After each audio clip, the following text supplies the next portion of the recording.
ನಮಸ್ತೆ ಎಜಿ ನ್ಯೂಸ್ಗೆ ಸ್ವಾಗತ. ದೆಹಲಿಯ ಜಂತರ್ ಮಂತರ್ನಲ್ಲಿ ವಿದ್ಯಾರ್ಥಿಗಳ ಮೇಲೆ ನಡೆದ ಲಾಠಿ ಚಾರ್ಜ್ ಅನ್ನು ಖಂಡಿಸಿ ಲಿಂಗಸಗೂರು ಪಟ್ಟಣದಲ್ಲಿ ಕಾಂಗ್ರೆಸ್ ಪಕ್ಷ ಹಾಗೂ ವಿವಿಧ ಶಾಲೆಗಳ ವಿದ್ಯಾರ್ಥಿಗಳ ನೇತೃತ್ವದಲ್ಲಿ ಶನಿವಾರ ಬೃಹತ್ ಪ್ರತಿಭಟನೆ ಜರುಗಿದೆ. ಪಟ್ಟಣದ ಅಂಬೇಡ್ಕರ್ ವೃತ್ತದಿಂದ ಸಹಾಯಕ ಆಯುಕ್ತರ ಕಚೇರಿವರೆಗೆ ಸಾವಿರಾರು ವಿದ್ಯಾರ್ಥಿಗಳು ಹಾಗೂ ಕಾಂಗ್ರೆಸ್ ಕಾರ್ಯಕರ್ತರು ಪ್ರತಿಭಟನಾ ಮೆರವಣಿಗೆ ನಡೆಸಿ ಕೇಂದ್ರ ಸರ್ಕಾರದ ವಿರುದ್ಧ ಘೋಷಣೆಗಳನ್ನು ಕೂಗಿದ್ದಾರೆ. ಬಳಿಕ ರಾಷ್ಟ್ರಪತಿಗಳಿಗೆ ಸಲ್ಲಿಸುವ ಉದ್ದೇಶದ ಮನವಿ ಪತ್ರವನ್ನು ಸಹಾಯಕ ಆಯುಕ್ತರ ಮೂಲಕ ಸಲ್ಲಿಸಿದರು. ಪ್ರತಿಭಟನೆ ಉದ್ದೇಶಿಸಿ ಮಾತನಾಡಿದ ವಿಧಾನ ಪರಿಷತ್ ಸದಸ್ಯ ಶರಣಗೌಡ ಪಾಟೀಲ್ ಬಯ್ಯಾಪುರ್, ದೇಶವನ್ನ ಕಟ್ಟುವ ಶಕ್ತಿ ಯುವ ಜನರಲ್ಲಿ ಇದೆ. ವಿದ್ಯಾರ್ಥಿಗಳ ಹಕ್ಕುಗಳನ್ನು ಹತ್ತಿಕ್ಕಲು ಯಾರಿಂದಲೂ ಸಾಧ್ಯವಿಲ್ಲ. ಪ್ರಶ್ನೆ ಕೇಳುವುದು ಮತ್ತು ಅನ್ಯಾಯದ ವಿರುದ್ಧ ಹೋರಾಡುವುದು ಸಂವಿಧಾನಬದ್ಧ ಹಕ್ಕಾಗಿದೆ. ವಿದ್ಯಾರ್ಥಿಗಳ ಮೇಲೆ ಲಾಠಿ ಚಾರ್ಜ್ ನಡೆಸಿರುವುದು ಪ್ರಜಾಪ್ರಭುತ್ವಕ್ಕೆ ಕಪ್ಪು ಚುಕ್ಕೆಯಾಗಿದೆ ಎಂದಿದ್ದಾರೆ.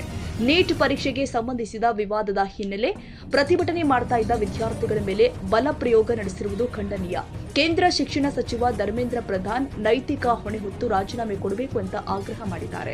ಜಿಲ್ಲಾ ಗ್ಯಾರಂಟಿ ಯೋಜನೆಗಳ ಅನುಷ್ಠಾನ ಸಮಿತಿ ಅಧ್ಯಕ್ಷ ಪಾಮಯ್ಯ ಮುರಾರಿ ಮಾತನಾಡಿ, ವಿದ್ಯಾರ್ಥಿಗಳ ನ್ಯಾಯಯುತ ಹೋರಾಟವನ್ನ ಹತ್ತಿಕ್ಕುವ ಪ್ರಯತ್ನ ಪ್ರಜಾಪ್ರಭುತ್ವ ವಿರೋಧಿ ನಡೆ ಅಂತ ಟೀಕೆ ಮಾಡಿದ್ದಾರೆ.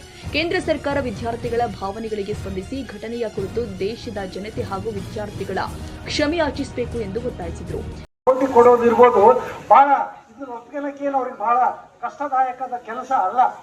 ಆದ್ರ ಅವತ್ತಿನ ಮಿತಿಗೆ ಪ್ರಧಾನ ಏನು ಇದ್ರು ಅವರ ರಾಜೀನಾಮೆ ಕೂಡ ಇವತ್ತ ಇವೆರಡು ಬೇಡಿಕೆನೂ ಸೈಲೆಂಟ್ ಆಗಿ ಅವ್ರ ರಾಜೀನಾಮೆಗೆ ನಮ್ಮ ಒತ್ತಾಯ ಬಹಳ ಪ್ರಬಲವಾಗಿದೆ.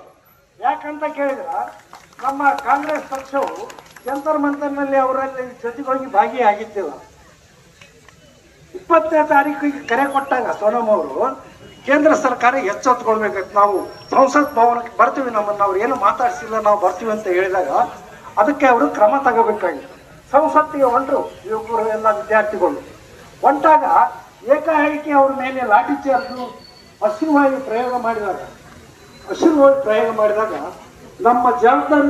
ನಗರ ಯೋಜನಾ ಪ್ರಾಧಿಕಾರದ ಅಧ್ಯಕ್ಷ ಭೂಪನಗೌಡ ಕರಡಕಲ್, ಡಿಜಿ ಗುರಿಕಾರ್, ಹನುಮಂತ ಕುಣಿಕೆಳ್ಳೂರ್ ಸೇರಿ ಹಲವು ಕಾಂಗ್ರೆಸ್ ಮುಖಂಡರು ಪ್ರತಿಭಟನೆಯಲ್ಲಿ ಭಾಗವಹಿಸಿ ಮಾತನಾಡಿದರು. ಪ್ರತಿಭಟನೆಯಲ್ಲಿ ಕಾಂಗ್ರೆಸ್ನ ಮುಖಂಡರು, ಕಾರ್ಯಕರ್ತರು, ವಿವಿಧ ಶಾಲೆಗಳ ವಿದ್ಯಾರ್ಥಿಗಳು ಹಾಗೂ ಸಾರ್ವಜನಿಕರು ಭಾಗವಹಿಸಿದ್ರು. ಮಲ್ಲರೆಡ್ಡಪ್ಪ, ದೊಡ್ಡಮನಿ, ಎಜಿ ನ್ಯೂಸ್.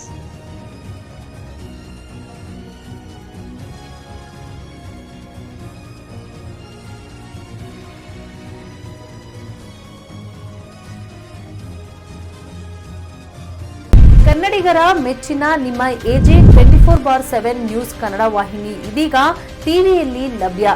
ವೇಳೆ ನೋಟಿಸ್ ಕೊಟ್ಟಿದ್ರೆ ವಾಪಸ್ ತಗೋತೀವಿ. ಇವತ್ತು ವಕ್ಫ್ ಪ್ರಾಪರ್ಟಿ ಅಂತೇಳಿ ಬರ್ತದೆ ಅಂತ ಹೇಳಿದ್ರೆ ರೈತರು ಬೀದಿಗೆ ಬಂದ್ರೆ ಏನ್ ಮಾಡ್ಬೇಕಾಗತ್ತೆ? ಯಾರು ವೋಟ್ ಹಾಕಿಲ್ಲ ಅಂದ್ರೆ ಗ್ಯಾರಂಟಿನೆಲ್ಲ ಸ್ಟಾಪ್ ಮಾಡ್ಬಿಡ್ತೀವಿ.